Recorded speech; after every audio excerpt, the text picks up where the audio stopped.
तर अशा प्रकारे आपण प्रत्येक बीट मार्कला प्रॉपर इमेज ॲड केलेली आहे. तर नेक्स्ट स्टेप काय करायची आहे, स्टार्टिंगला म्हणजे सगळ्यात पहिल्यांदा जिथं आपले फास्ट बीट चालू होत आहेत तिथं दुसरा बीट जिथं चालू होतं तिथं आपले यायचं आहे. आणि तर काय करायचे, सुरुवातीचे 2 इमेज सोडून तिसरा इमेज लेअरला आहे तो सिलेक्ट करून ते ऑप्शन स्क्रोल करायचे. तिथून आपल्याला डुप्लिकेट ऑप्शनवर क्लिक करायचं आहे. आता जो इमेज डुप्लिकेट झाला आहे तो सिलेक्ट करून परत एकदा काय करायचं आहे, ते ऑप्शन स्क्रोल करत तुम्हाला इथं ओव्हरले ऑप्शन मिळून जाईल. त्या ओव्हरले ऑप्शनवर क्लिक करून हा इमेज लेअर बरोबर खाली घेऊन यायचा आहे, म्हणजे तिसऱ्या इमेज लेअरच्या खाली. त्यानंतर परत एकदा 2 इमेज लेअर सोडून तिसऱ्या इमेज लेअरला सिलेक्ट करून परत तोच आपल्याला हे आहे आपली जी साईज आहे ती आपल्याला परत तशीच करून घ्यायची आहे. त्यासाठी डुप्लिकेट केलेला आहे आणि डुप्लिकेट झाल्यानंतर ओव्हरले ऑप्शनवर क्लिक करून अशा प्रकारे या लेअरच्या खाली घेऊन यायचं आहे. परत एकदा 3rd नंबरला अशाच प्रकारे डुप्लिकेट करून प्रॉपर शेवटपर्यंत आपल्याला अशाच प्रकारे करून घ्यायचं आहे. तर बघू शकता अशा प्रकारे मी प्रत्येक लेअर सेट करतोय. तुम्ही अशाच प्रकारे प्रत्येक लेअर सेट करून घ्यायचे आहे. तर लास्ट बघू शकता अशाच प्रकारे आपण करणार आहोत.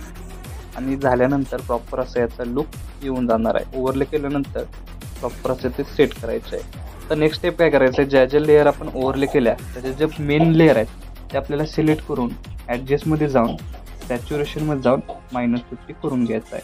अशाच प्रकारे प्रत्येक 4ही लेअर आपल्याला काय करायचं आहे, सॅच्युरेशन आहे ते -50 करून घ्यायचं आहे. याचं युनिक असं कॉम्बिनेशन तुम्हाला व्हिडिओमध्ये दिसून येणार आहे.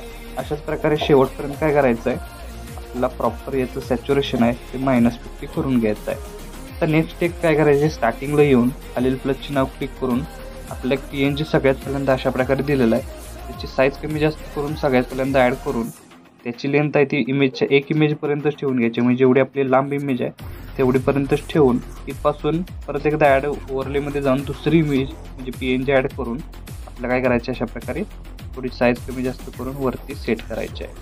आता सेट केल्याबरोबर याची ही लेंथ शेवटपर्यंत वाढवून नेक्स्ट स्टेप काय करायचं आहे की ते proper image layer proper add केलेला आहे. आता फक्त इफेक्ट ॲड करण्यासाठी सगळ्यात पहिल्यांदा इथे काय करायचं आहे, बॅक निघून जो पहिला इमेज आहे त्याला इफेक्ट देण्यासाठी सगळ्यात पहिल्यांदा इफेक्टवर क्लिक करून आपल्याला काय करायचं आहे, व्हिडिओ इफेक्टवर क्लिक करायचं आहे आणि नाईट ओपन अँड क्लोजिंग या ऑप्शनवर क्लिक करून आपल्याला डायमंड झोन इफेक्ट अप्लाय करायचा आहे. आणि तो फक्त बघू शकता अशा प्रकारेच करायचा आहे, जास्त म्हणजे पूर्ण बीटमार्क करायचं नाही. त्यानंतर परत एकदा काय करायचं, परत एकदा व्हिडिओ इफेक्टवर क्लिक करून नाईट क्लबवर क्लिक करून शेक इफेक्ट अप्लाय करायचा आहे. तर अप्लाय केल्यानंतर बघू शकता याची लेंथ फक्त शेवटपर्यंत वाढवून घ्यायचा आहे.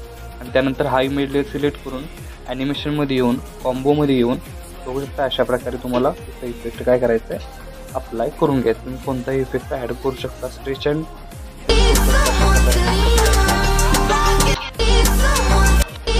कोणताही इफेक्ट स्ट्रेच अँड डिस्टॉर्ट हा इफेक्ट अप्लाय करायचा आहे.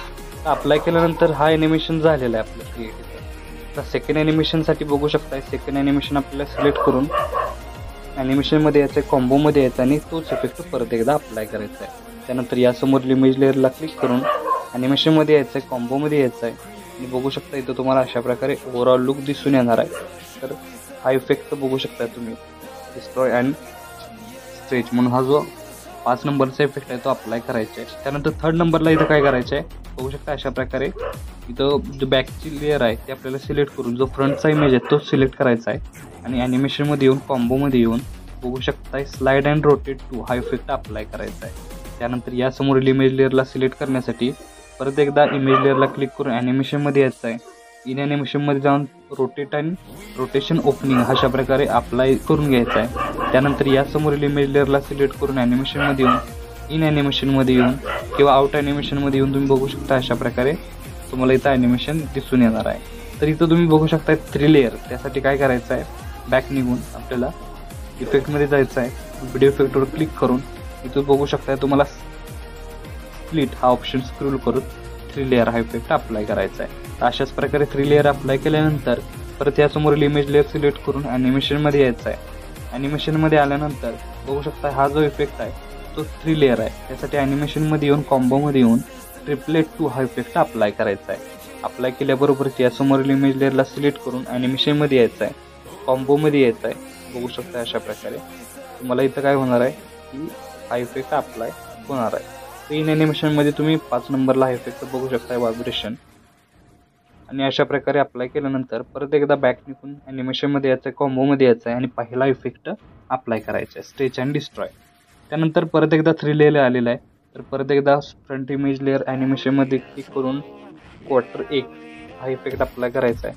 त्यानंतर यासमोरील इमेज लेअर सिलेक्ट करून ॲनिमेशनमध्ये यायचं आहे. इन ॲनिमेशनसाठी आपल्याला रॉक व्हर्टिकली हा इफेक्ट अप्लाय करायचा आहे 3rd नंबरचा. त्यानंतर सेकंड लास्ट इमेज लेअर परत एकदा ॲनिमेशनमध्ये येऊन 2nd number slide and wave हा इफेक्ट अप्लाय करायचा आहे. त्यानंतर लास्ट फ्रंटचा इमेज सिलेक्ट करून ॲनिमेशनमध्ये यायचा आहे आणि 3D कार्ड 5 हा इफेक्ट अप्लाय करायचा आहे. अप्लाय केल्याबरोबर बघू शकता की आपण इथं सगळ्यात पहिल्यांदा काय करायचं आहे की 9 सेकंदाच्या इमेज लेअरला 2 इमेज लेअरच्या मध्ये ॲनिमेशन आहे त्याला सिलेक्ट करून कॅमेऱ्यामध्ये जाऊन शेक हा इफेक्ट अप्लाय करायचा आहे. आणि लास्ट जिथं आपण शेवट ॲनिमेशन आहे तिथंही आपल्याला क्लिक करून कॅमेऱ्यामध्ये जाऊन फुल इन इफेक्ट अप्लाय करायचा आहे. तर अप्लाय केल्यानंतर याचा ओव्हरऑल लुक तुम्हाला अशा प्रकारे दिसून येणार आहे. तर आपला स्टेटस आहे तो इथं क्रिएट झालेला आहे. तर याला सेव्ह करण्यासाठी वरती एक्सपोर्टवर क्लिक करायचे आहे. क्लिक केल्यानंतर अशा प्रकारे याचा ओव्हरऑल लुक दिसून येणार आहे.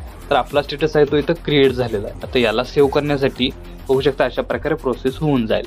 तर आजच्या व्हिडिओमध्ये एवढंच मित्रांनो, भेटूया आपल्या पुढच्या व्हिडिओमध्ये.